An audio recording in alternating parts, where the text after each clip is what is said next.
بسم اللہ الرحمن الرحیم۔ عربی کا معلم پارٹ 1 ہے۔ 7ویں سبق کے اندر ہم نے مرکب اضافی کو تفصیل سے سمجھ لیا ہے۔ آج کے اس ویڈیو کے اندر اسی کی متعلقہ ایکسرسائز کو حل کریں گے اور آج اس تمرین کا پہلا پارٹ ہے۔ دیکھیں یہ جو سوال ہے وہ سوال یہ ہے کہ آپ نے یہ کچھ عربی کے الفاظ ہیں جن کے اندر مرکب اضافی ہے، مضاف مضاف الیہ استعمال ہو رہے ہیں، آپ نے ان کا اردو میں ترجمہ کرنا ہے۔ جیسے کہ میں نے آپ کو پہلے بتایا تھا کہ جب آپ اردو میں ترجمہ کریں گے تو پہلے آپ مضاف الیہ کا ترجمہ پہلے کریں گے، مضاف کا ترجمہ آپ بعد میں کریں گے۔ اور اسی طریقے سے یہاں پر کچھ مثالیں ایسی بھی ہیں جہاں پر حرف جر کا استعمال کیا گیا ہے۔ حرف جر کے جو معنی ہیں وہ بھی ہم گزشتہ سبق میں پڑھ چکے ہیں۔ پہلا جملہ دیکھیں، ماء البحر، بحر کہتے ہیں عربی میں سمندر کو، دریا کو۔ اس کا ترجمہ بنے گا سمندر کا پانی۔ اسی طریقے سے لبن البقری، بکر کہتے ہیں گائے کو، گائے کا دودھ، لبن کہتے ہیں دودھ کو۔ آگے چلیں، لحم الشاتی، شات کہتے ہیں بکری کو، لحم کہتے ہیں گوشت کو۔ درمیان میں دیکھیں میں نے کا کی کے لگا رہا ہوں، بکری کا گوشت۔ آگے چلیں، اذن الفرسی، فرس کہتے ہیں گھوڑے کو، گھوڑے کا، اذن کہتے ہیں کان کو، گھوڑے کا کان۔ آگے چلیں، اطاعت الوالدینی، والدین، اطاعت کہتے ہیں فرما برداری کو۔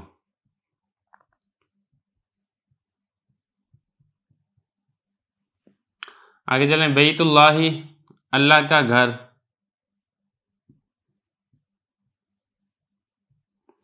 آگے چلیں، ضوء الشمس، شمس کہتے ہیں سورج کو، ضوء کہتے ہیں روشنی کو، سورج کی روشنی۔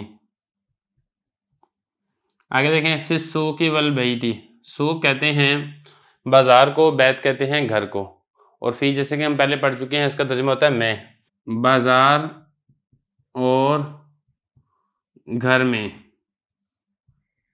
آگے چلیں، الی المسجد، مسجد کی طرف، تو یہ دیکھیں یہ حرف جر استعمال ہو رہا ہے، یہاں پہ فی ہو گیا، یہاں پر الا ہو گیا۔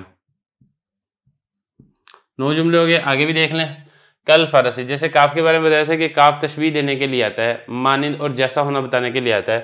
فرس کا مطلب ہوتا ہے گھوڑا، اس کا مطلب بنے گا گھوڑے جیسا، اس طریقے سے۔ آگے چلیں، بالماء والملح، ماء کہتے ہیں پانی کو، پانی اور نمک کے ساتھ۔ آگے چلیں، للعروس، عروس کہتے ہیں دلہن کو، دلہن کے لیے۔ آگے چلیں، ان انس، انس رضی اللہ عنہ سے جب حدیث روایت کرتے ہیں تو یہ والا لفظ استعمال ہوتا ہے، ان کا لفظ۔ ماء البحر ملح یا مالح، ماء البحر یہ بنے گا مبتدا اور ملح یا پھر مالح یہ بنے گا اس کی خبر۔ تو ماء البحر کا مطلب ہے سمندر کا پانی، نمکین ہے، ملح کا مطلب بھی یہی ہے اور مالح اس کا ترجمہ بھی یہی ہے۔ لبن البقری ولحم الشاتی طیبانی، لبن البقری، بکر گائے تھا نا، گائے کا دودھ، ولحم الشاتی اور بکری کا گوشت عمدہ ہے، اچھا ہے۔ آگے چلے، اسم الولدی، ولد لڑکا، اسم اس کا، تو پہلے ہم مبتدا کا ترجمہ کریں پھر محمود آ جائے گا، یہاں پہ لڑکے کا نام محمود ہے۔ آگے چلیں، الطیب للعروس، طیب کہتے ہیں خوشبو کو، خوشبو دلہن کے لیے ہے۔ اگلا دیکھیں، نحن ذاہبون الی المدرسہ، نحن اس کا مطلب بھی ہم ہوتا ہے اور ذاہبون اس کے اندر بھی جو جمع کی ضمیر ہے واو نون، اس کا مطلب بھی جانا، ہم جا رہے ہیں، الی المدرسہ، مدرسہ کی جانب۔ معلم کہتے ہیں استاد کو، استاد جالس بیٹھا ہوا ہے، علی الکرسی کرسی پر، یہ اس کا ترجمہ ہے۔ تو میں نے لفظی ترجمہ کیا تاکہ آپ کو بات سمجھنی آسان ہو جائے، لیکن جب ہم بامحاورہ ترجمہ کریں گے تو ہم کیا کریں گے، استاد کرسی پر بیٹھا ہوا ہے۔ آگے چلیں، المسلم مرآت المسلم، مسلمان، مرآت کہتے ہیں آئینے کو، مسلمان کا آئینہ. اب یہاں پہ دیکھیں نا یہ مرآت مضاف ہے، یہ مضاف الیہ ہے، تو لہذا ہم اس مسلمان کا ترجمہ پہلے کریں گے. مسلمان کا آئینہ ہے. سخط الرب فی سخط الوالدین، سخط کہتے ہیں نافرمانی کو. اب یہ مضاف ہے، یہ مضاف الیہ ہے. رب کی نافرمانی یا رب کی ناراضگی. فی سخط الوالدین، والدین کی ناراضگی میں ہے. اب یہ مضاف الیہ ہے تو لہذا مضاف الیہ کا ترجمہ پہلے کریں گے. آگے چلیں. آفت العلم النسیان، یہ مضاف الیہ اور یہ اس کی خبر ہے. علم کی آفت، نسیان بھول جانا ہے. آفت یا مصیبت، النسیان بھولنا ہے.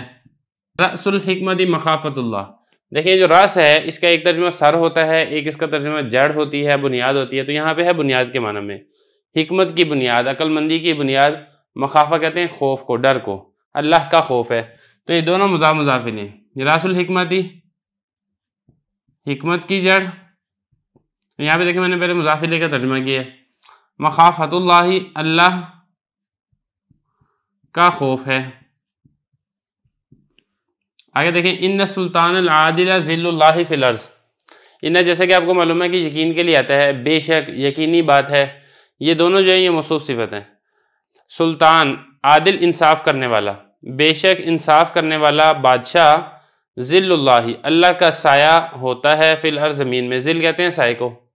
انصاف کرنے والا اللہ کا سایہ ہوتا ہے. فی الارض، زمین میں. آگے چلیں. طلب العلم فریضۃ علی کل مسلم و مسلمین. اب یہ دیکھیں یہ جو ہے نا یہ مضاف الیہ. علم کی طلب، فریضۃ، فریضہ مطلب فرض، فرض ہے. کس پر فرض ہے؟ علی کل مسلم. یہ دیکھیں یہ دونوں جو ہے نا مضاف الیہ ہیں. کل مضاف ہے اور یہ مسلم اور مسلمہ معطوف علیہ ہو کر اس کے لیے مضاف الیہ بن رہے ہیں. ہر مسلمان مرد اور مسلمان عورت پر فرض ہے. تو یہاں پر بھی دیکھیں میں نے لفظی ترجمہ کیا بات کو سمجھانے کے لیے، لیکن اگر آپ بامحاورہ ترجمہ کریں گے پھر آپ ترجمہ کیسے کریں گے؟ علم کی طلب ہر مسلمان مرد اور عورت پر فرض ہے. تو اردو کے اندر جو آپ نے ترجمہ کرنا ہے نا، جو آپ نے اردو میں اپنا محاورہ ہے اس طریقے سے آپ ترجمہ کریں. لیکن لفظی ترجمہ آپ کو معلوم ہونا چاہیے کہ جو جملہ ہے اس کا سٹرکچر کیسا ہے، اس کی بیس کیسی ہے، کس کا پہلے ہونا ہے، کس کا بعد میں ہونا ہے، اور درمیان میں کن چیزوں کا خیال رکھنا ضروری ہے. یہ چیزیں آپ کو معلوم ہونی چاہیے. آگے چلیں. لیس الکلب کالاسد، کلب کتا، اسد شیر. اور لیسا جیسا کہ آپ کو معلوم ہے نفی کے لیے، نہیں کے لیے آتا ہے. کتا شیر جیسا، لیسا کا مطلب نہیں ہے.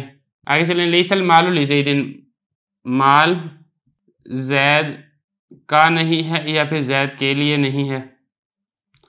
دونوں ترجمہ آپ کر سکتے ہیں. فاطمہ بنت محمد رسول اللہ ہی زوجۃ علی. فاطمہ بنت محمد، اب یہ مضاف الیہ ہے. فاطمہ رضی اللہ عنہ محمد کی بیٹی ہیں صلی اللہ علیہ وسلم. اب یہ جو ہے نا رسول اللہ، یہ مضاف الیہ سے مل کر یہ محمد کی صفت واقع ہو رہا ہے. وہ محمد جو اللہ کے رسول ہیں. اس کے بعد اب آگے دیکھیں. ہی زوجۃ علی جین، یہ مضاف الیہ، وہ علی کی بیوی ہیں. کون؟ فاطمہ، علی رضی اللہ عنہ کی بیوی ہیں. آگے چلیں. والحسن والحسین، حسن اور حسین ابنانی، دو بیٹے ہیں حضرت علی کے. اور اس طریقے سے آپ نے اس کا ترجمہ کرنا ہے. آگے دیکھیں. اعوذ باللہ من الشیطان الرجیم، یہ جملہ فعلیہ کی مثال لگی ہے. اعوذ کا مطلب ہوتا ہے میں پناہ مانگتا ہوں، باللہ اللہ سے پناہ مانگتا ہوں کہ اللہ مجھے پناہ دے دے. کس سے؟ کس کے خلاف؟ من الشیطان الرجیم. شیطان، رجیم کا مطلب ہوتا ہے مردود. تو شیطان مردود یعنی جس کو اللہ کی دربار سے دھتکارا گیا ہے. شیطان مردود سے اللہ کی پناہ مانگتا ہوں. اب یہ جو ہے نا شیطان رجیم، یہ موصوف صفت ہے اور اس کے اوپر من آ گیا. آگے چلیں. بسم اللہ الرحمن، یہ جو اسم ہے یہ باسات، اللہ کے نام کے ساتھ. یہ دیکھیں یہ مضاف ہے، یہ مضاف الیہ ہے. تو آپ نے اللہ کا ترجمہ پہلے کرنا ہے. اللہ کے نام کے ساتھ اب یہ جو ہے نا الرحمن الرحیم، یہ دو صفتیں ہیں اس کی، لفظ اللہ موصوف ہے، الرحمن اس کی صفت ہے، یہ بھی اس کی صفت ہے، وہ اللہ جو رحمان ہے اور جو رحیم ہے۔ آگے دیکھیں الحمدللہ رب العالمین، الحمد کا مطلب ہوتا ہے تعریفیں، اور للہ اس کے اوپر نا اصل میں لام حرف جر ہے، لی اللہ ہی تھا یہ اصل میں، للہ اللہ کے لیے ہیں۔ یہ جو ہے نا رب العالمین، یہ مضاف مضاف الیہ ہے، مضاف مضاف الیہ سے مل کر یہ لفظ اللہ کی صفت ہے، تو لفظ اللہ بنے گا موصوف، رب العالمین بنے گی اس کی صفت۔ وہ اللہ جو جہانوں کا رب یعنی پالنے والا ہے۔ اب یہاں پہ دیکھیں میں نے مضاف الیہ کا ترجمہ پہلے کیا ہے۔ آگے چلیں وَلِلَّهِ الْمَشْرِقُ وَالْمَغْرِبُ، یہاں پر بھی لام جو ہے حرف جر ہے اور اللہ کے لیے ہے۔ کیا ہے اللہ کے لیے؟ مشرق اور مغرب۔ آگے چلیں ان اللہ، بے شک اللہ۔ آگے دیکھیں کل شیء، یہ مضاف مضاف الیہ ہے، ہر چیز پر، قدیر قادر ہے یا قدرت رکھنے والا ہے۔ آگے دیکھیں اللہ، یہ جو اللہ ہے اس کا مطلب ہوتا ہے آگاہ رہو، یہ اگلے بندے کو نا تھوڑا متوجہ کرنے کے لیے آتا ہے، جو اگلی بات ہے وہ بڑی اہم ہے، آپ ذرا توجہ سے سنیں، یہ اس کے لیے اللہ آتا ہے، آگاہ رہو، توجہ کرو، انا بے شک، للہ اللہ کے لیے ہے۔ اب اللہ کے لیے کیا ہے وہ یہاں پہ ذکر کیا گیا ہے، ما ہر وہ چیز، فی السماوات والارض جو آسمانوں میں ہے اور زمین میں ہے۔ تو بہرحال یہ کچھ جملے تھے جن کا ہم نے اردو کے اندر ترجمہ کرنا تھا۔ اسی مشق کے دوسرے پارٹ میں ہم انشاءاللہ وہ جملے پڑھیں گے جن کا ہم نے اردو سے عربی میں ترجمہ کرنا ہے۔